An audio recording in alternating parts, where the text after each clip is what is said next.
তাহলে made in India শব্দটা আপনি কেন ইউজ করেছেন? মেড ইন ইন্ডিয়ার বাংলা শব্দটা কি? মেড মানে কি?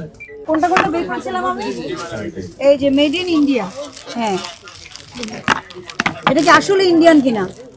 আসলে সব আপনি মালিক না ম্যানেজার? আপনার পদ তো শুনি আগে। জি আমি মালিক। আপনিই মালিক? আচ্ছা, আপনার নাম কি? আমিনুল ইসলাম। আমিনুল ইসলাম। কত বছরের ব্যবসা? এখানে ব্যবসা 24 বছর মতো। আচ্ছা, আপনার অনেক অভিজ্ঞতা আছে তাই না? জি আসি। জি স্যার, আমি দিচ্ছি স্যার। ওকে, আচ্ছা শুনেন, এটা হচ্ছে যে আপনি তো অনেক বছর ধরে ব্যবসা করছেন। এই যে মেড ইন ইন্ডিয়া যে লেখা এটা, হ্যাঁ, এইটা আপনার এখানে আপনি বিক্রি করছেন, এটা কি আসলে ইন্ডিয়ান? সঠিক কথা বলবেন। আমি বলি আপনাকে, কাপড়টা যত এখানে বর্তমানে বাংলাদেশে যত কাপড় আসতেছে, মনে করেন যারা এই 30,000 40,000 টাকা সহ পাঞ্জাবি শেরওয়ানি বিক্রি করে, কাপড় ওখান থেকে চলে আসলে সব দোকানদার ওখানে কিনে নিয়ে আসে ইসলামপুর থেকে, এনে নিজেরা স্টিচিং করে বা টেলার্স, মানে টেলার্সের কাগজটা, হ্যাঁ, সেলাই, হ্যাঁ, আমরা কাপড়টা নিয়ে আসি, এনে এই যেমন কারচুপি কাজটা, ঠিক আছে, এই যেমন কারচুপির পার্টি আছে, হ্যাঁ, এই যে কারচুপি, জানোয়ার কারচুপি, হ্যাঁ, তার এই মালটা নেয়, এই যে মালটা নেওয়ার পরে তার এই যে এইভাবে এই আমাদেরকে রেডি হোক, আপনাকে বানিয়ে দেয়। আচ্ছা ঠিক আছে, মেড ইন ইন্ডিয়ার বাংলা শব্দটা কি? মেড মানে কি? তৈরি। জি তৈরি হচ্ছে বাংলাদেশে। আপনি যদি ফ্যাব্রিক ইন্ডিয়ান হয়, আপনি অবশ্যই ফ্যাব্রিক ইন্ডিয়ান লিখতে পারেন, কিন্তু মেড ইন ইন্ডিয়া মানে কিন্তু এটা বোঝা যাচ্ছে যে এটা ইন্ডিয়ার তৈরিকৃত পোশাক, এটা আপনি ইম্পোর্ট করে আনছেন, এনে বিক্রি করছেন, অথবা আপনি লাগেজ এনেছেন বা যেভাবে এনেছেন। মেড ইন ইন্ডিয়া মানে কি? ধরেন ইউকেতে যে আমাদের প্রোডাক্ট যায়, আমাদের দেশের প্রোডাক্ট যায়, হ্যাঁ, যায় না? মেড ইন বাংলাদেশ লেখা থাকে না? সব কাপড়েই লেখা থাকে মেড ইন বাংলাদেশ, হ্যাঁ। তো ওটা যদি ইউকের কেউ দাবি করে যে এটা মেড ইন ইউকে, যেহেতু এটা ধরেন কাপড় বাংলাদেশের কিন্তু স্টিচ আরেক দেশের, তাহলে কি এটাকে হবে? অসামঞ্জস্য বললে তো হবে না। মেড ইন ইন্ডিয়া মানে হচ্ছে ইন্ডিয়াতে তৈরি, এটা বাংলা তো এটাই। ফ্যাব্রিক যদি হয় আপনার ইন্ডিয়ান ফ্যাব্রিক হতে পারে, তাহলে আপনি ওখানে লিখবেন। আপনি যদি ফ্যাব্রিক লিখতে চান, আপনি লিখবেন যে ফ্যাব্রিক ইন্ডিয়ান, না লিখলেও কোনো সমস্যা নাই, আপনার এটা মেড ইন বাংলাদেশ। এটা তো আপনি জানেন, আপনি নিজেই দর্জির হিসাব দেখাচ্ছেন, দর্জিকে যে বানাইছেন আপনি, এটা সেই হিসাবটা তো আপনার কাছে আছে। আচ্ছা, তার মানে তো আপনি এটা মেক করেছেন বাংলাদেশে। ইলেকট্রনিক প্রোডাক্ট কি করে? পার্টস আমদানি করে বিদেশ থেকে, তাই না? আর বাংলাদেশে অ্যাসেম্বল হয়, এটা কিন্তু ক্লিয়ার বলে দেয় না? তো সকল পণ্যের ক্ষেত্রেই বিষয়টা এটাই হবে। আমি দাঁড়ান, আর কাপড়টা কোথাকার বললেন আপনি? কাপড়টা একটু দেখি, কাপড়ের ভাউচার যেটা বললেন যে কাপড় আপনার বাল্ক লটে এনেছেন, যেমন এই যে আচ্ছা, এইটা কি আপনি এনেছেন তাই না? এটা কি 58 পানা, হ্যাঁ, সিকোয়েন্স 19 মিটার 19 মিটার কাপড় এনেছেন। এটা কোন কাপড়টা? এটা আবার এই টাইপের কাপড়ই। আচ্ছা, এই টাইপের কাপড়। উনার ভাউচারে কোথাও লেখা আছে কাপড়টা ইন্ডিয়ান? আপনার কথা যদি আমি মেনেও নিই, ইন্ডিয়ান ফ্যাব্রিক আপনি বলেছেন, উনার এই ভাউচারে কোথাও লেখা আছে? আপনি একটু বলেন, আমার মিস হলে আপনি বলবেন, সমস্যা নেই। আমি কিন্তু শোনার ধৈর্য আমার আছে, ঠিক আছে? এখানে কোথাও কি লেখা আছে ইন্ডিয়ান কাপড়? আপনি দাবি করছেন ফ্যাব্রিক ইন্ডিয়ান, তাহলে আপনি যে দাবি করছেন এই দাবির প্রেক্ষিতে কি এটা প্রমাণিত হয় এই ভাউচার দিয়ে? ইয়েস অর নো একটাই বলতে হবে আপনাকে।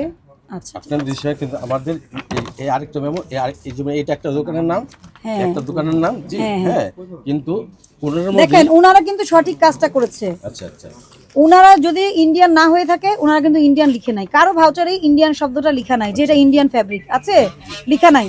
আপনার কাপড়ের ভাউচারেও ইন্ডিয়ান ফ্যাব্রিক লেখা নাই, আপনি বাংলাদেশে সেলাই করেছেন, মজুরিটাও দেখাচ্ছেন, তাহলে মেড ইন ইন্ডিয়া শব্দটা আপনি কেন ইউজ করেছেন?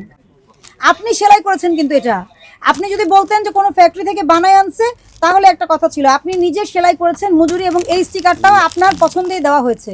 না, আপনি বলতে বলেছেন, আমি বলতে, হ্যাঁ বলেন, আসলে যারা সেলাই করে স্টিকার তারাই লাগাবে। হ্যাঁ, আমরা কোন আপনি না চাইলে লাগাবে? আপনিই তো মজুরি দিয়েছেন না, দেখি সেলাইয়ের মজুরি। হ্যাঁ দিয়েছি। আচ্ছা, আমার যদি একটা জামা বানাতে দিই আমি কাউকে, আমার ইচ্ছার বাইরে কি উনি ওই জামায় কিছু করতে পারবে? এটা খুবই অবাস্তব কথা আপনি যেটা বললেন। এটা ভোক্তা অধিকার আইন অনুযায়ী এটা অপরাধ, এটা কখনোই করবেন না। আপনি অনেক দিন ধরে ব্যবসা করছেন, পুরনো ব্যবসায়, আপনাকে আমি সম্মান রেখেই বলছি, এটা আইনত দণ্ডনীয় অপরাধ এবং এগুলির কমপ্লেন আসে, কারণ ভোক্তা দেখে মেড ইন ইন্ডিয়া। আমাদের হয়তো একটু ফ্যাসিনেশন থাকতে পারে বাইরের প্রোডাক্ট, অসুবিধা নাই। আপনি যদি এলসি করিয়ে প্রোডাক্ট এনে বিক্রি করতে পারেন, অবশ্যই করবেন, ওয়েলকাম, আইন মেনে। আপনি নিজে কাপড় কিনছেন, কোথাও ইন্ডিয়ান লেখা নাই, সেলাই করতে দিয়েছেন দর্জিকে আপনি নিজেই, আবার স্টিকার দর্জি মন মতো আপনাকে পয়সা না দিলে আপনাকে স্টিকার লাগিয়ে দিবে দর্জি? বাংলাদেশে কোন দর্জি ফ্রি স্টিকার লাগিয়ে দেয়? আমাকে একটু বলতে হবে, এটা কোন দর্জি ফ্রি স্টিকার লাগিয়ে দেয়, ফ্রি সার্ভিস দেয় কোন দর্জি? তাহলে সবাই যাবে তার কাছে। ম্যাডাম সেলাই যারা করে তার স্টিকার লাগা দেয়, সেলাই যা করে তারা স্টিকার কিভাবে লাগিয়ে কিন্তু উনি এটাই কেন লাগালো? মেড ইন বাংলাদেশ তো লাগাতে পারতো। ম্যাডাম আমি একটা কথা বলি ম্যাডাম প্লিজ, এই স্টিকারগুলি কিন্তু পাওয়া যায় সদরঘাটে, এটা লোকাল পানে আপনি ওইখানে মানে অ্যাকশন নিতে হবে আপনার। আহা, সদরঘাটে তো যাবোই, সদরঘাটে যাবোই। আপনি আমার কথা বুঝেন না, শুনেন আমার সবসময় কি করে জানেন, আমরা উদুরপিন্ডি বুধরঘাটে দিতে চাই। না ঠিক আছে ম্যাডাম, আপনাদের কথাটা শুনেন, আপনি শুধু আপনার পজিশনটা ক্লিয়ার করেন, please make your position clear. আপনাকে অন্য জিনিস নিয়ে চিন্তা করতে হবে ঠিক না। আছে ম্যাডাম, ঠিক আছে। আপনি কিন্তু নিজেই বলেছেন পাইকার, আপনি কাপড় কিনে আনছেন মিটার, জি জি আপনি বানাতেও দিয়েছেন আপনি নিজে, দর্জির টাকা আপনি নিজে পরিশোধ করছেন, তাহলে মেড ইন ইন্ডিয়া লেখার দায় কার?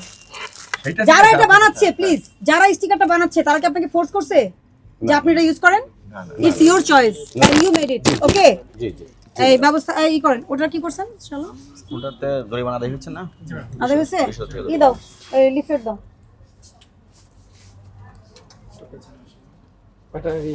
আপনার সব কাগজ জি ম্যাডাম। ঠিক হতো যদি এখানে আপনার যে ডিক্লারেশন দিয়েছেন সেটা থাকতো। কেমন? এটা মিস ডিক্লারেশন, আজকে এটা খোলাবেন। যেই দর্জি ফ্রি ফ্রি সার্ভিস দেয় লাগাই দেয়, সেই দর্জিকে দিয়ে খোলাই নেবেন ঠিক আছে। আর জরিমানাটা পরিশোধ করবেন।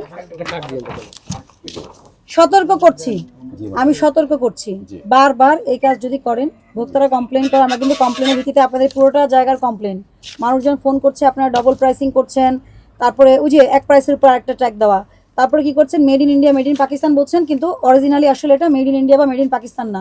কালকে আমি টোকিও স্কোয়ারে করেছি, সেটা মেড ইন জিঞ্জিরা, কিন্তু লিখে রাখছে মেড ইন ইন্ডিয়া। এটা কি সঠিক কাজ বলেন? সঠিক কাজ না, এগুলো থেকে বের হয়ে আসতে হবে।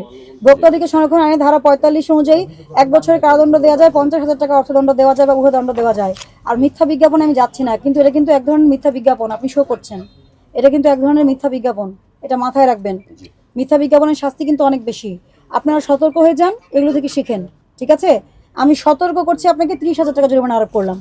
30,000 টাকা জরিমানা পরিশোধ করবেন এবং জীবনে কোনোদিন ইম্পোর্টেড কাপড় না হলে এই জিনিস নিজে বানায় করবেন না।